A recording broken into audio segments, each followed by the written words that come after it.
ஓம் சாய்ரா.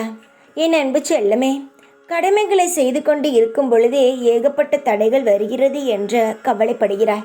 உன்னுடைய கடமையில் மட்டும் நீ தெளிவாக இரு. அதை நீ எந்த ஒரு நொடியும் சிதற விட்டு விடாதே. உன்னுடைய கடமையில் நீ சரியாகத்தான் இருக்கிறாயா, இல்லை கடமைக்கு ஒரு கடமையை செய்கிறாயா என்பதை சோதிக்கத்தான் இறைவன் உனக்கு பல விஷயங்களை, பல சோதனைகளை உனக்கு தருகிறான். நீ அதற்கு இடம் கொடுக்காதே என்னுடைய தங்கமே. கடவுள்தான் சோதிக்கிறானே என்று நீயும் மனம் தளர்ந்து விடக்கூடாது. எவ்வளவுதான் பிரச்சனைகள் வந்தாலும் உன்னுடைய கடமையில் நீ சரியாக இருக்க வேண்டும். உன் வாழ்க்கையும் சரியாக அமையும். சின்ன சின்ன விஷயங்களை நினைத்து கவலைப்படுவதை விட இந்த கவலைக்கு பிறகு மிகப்பெரிய சந்தோஷம் நம்மளை தேடி வரப்போகிறது என்று ஒரு நொடி நீ நினைத்தால் நிச்சயமாகவே உன் வாழ்க்கையும் நீயும் சந்தோஷமாக இருப்பீர்கள். இப்பொழுது நடந்து கொண்டிருக்கும் கவலையை நினைத்து பிற்காலத்திற்கு வரும் சந்தோஷத்தை இழந்து விடாதே தங்கமே. நீ மிகவும் அன்பானவள், அறிவான குழந்தை. இப்படி இருக்கும் பொழுது உன்னை பார்த்து மற்றவர்கள் உதாரணமாக வாழ வேண்டும். அப்படிப்பட்ட வாழ்க்கையை நீ அமைத்து கொள்ள வேண்டும். அதற்காக சில முயற்சிகள் இருக்கும், தடைகள் இருக்கும். முயற்சியை போடு. தடையில்லாத வாழ்க்கையை இனி நான் உனக்கு தருகிறேன். எந்த ஒரு காரணத்தை கொண்டும் மனம் சோர்ந்து விடாதே. எந்த ஒரு நிமிடமும் நான் இருக்கிறேன் என்ற நம்பிக்கையில் தொடர்ந்து எல்லா விஷயத்திற்கும் முயற்சி செய்து கொண்டே இரு. அனைத்தும் மாறும். அனைத்தும் உனக்காக படைக்கப்பட்டது உன்னிடம் வந்து சேரும். சந்தோஷமாக இரு. எப்பொழுதுமே உன் அருகிலிருந்து உன்னை காவல் காத்து கொண்டே இருப்பேன் இந்த சாய். உனக்குள் ஏகப்பட்ட பிரச்சனைகள் இருக்கிறது, ஏகப்பட்ட கஷ்டங்கள் உன்னை சூழ்ந்து இருக்கிறது. உன்னை சுற்றி யாருமே நல்லவர்கள் இல்லை, எல்லாம் துரோகிகள் என்று நினைக்கிறாய். ஆனால் அதுதான் உண்மை. நீ இப்பொழுதுதான் சரியாக யோசிக்க முயற்சி செய்து இருக்கிறாய்.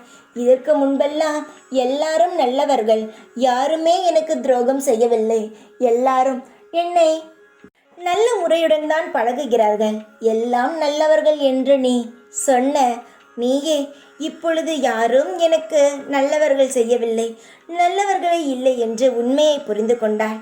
உன்னுடைய வாழ்க்கை பாடத்தை பார்த்தியா? உன்னையே எவ்வளவு அழகாக திருத்தி உள்ளது என்று. தங்கமே, இதற்காகத்தான் இவ்வளவு சோதனைகளையும் நீ அனுபவித்தாய். உன்னை சுற்றி இருப்பவர்கள் இவ்வளவு பெரிய சதிகாரர்கள், உன்னை கெட்ட வழிக்கு அழைத்து செல்லவும் உன் வாழ்க்கையை கெடுக்கவும் இவ்வளவு முயற்சி செய்தார்கள் என்று நீ புரிந்து கொண்டாய். இனி எந்த பிரச்சனையும் இல்லை. நீ அனைவரையும் புரிந்து கொண்டு உன் வாழ்க்கையை அழகாக வாழப் போகிறாய். காலங்கள் உனக்காக சுழல துவங்கிவிட்டது. இனி உன் பக்கம்தான் அந்த காலம் சுழலும். நிச்சயமாகவே உனக்கான அமைதியான எதிர்காலங்கள் பிறந்துவிட்டது.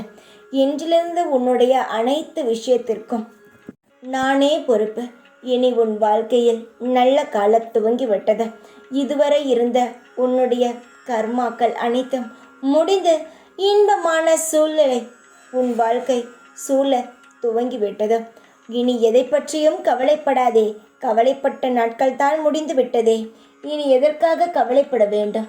இனி எல்லாமே உன் கையில் இருக்கிறது. இனி நீ சொல்வதுதான் எல்லாம்.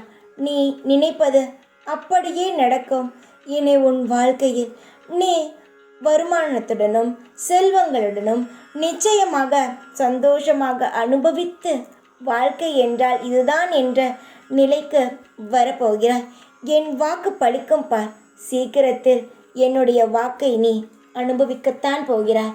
இனி எதையும் நினைத்து கவலைப்படாதே. உன்னுடைய வாழ்க்கைக்கு நான் பொறுப்பு. உனக்கு வாக்கு கொடுத்த நான் நிச்சயமாக அதை நிறைவேற்றி தருவேன். இக்காரணம் கொண்டும் சோர்ந்து விடாதே. எல்லாம் அந்த இறைவன் திட்டம் போட்டபடியே நடக்கும். திட்டம் தீட்டியவன் அந்த இறைவன், நடத்தி வைப்பவனும் அவனே. தைரியமாக இரு. இனி எல்லாம் நான் இருக்கிறேன்.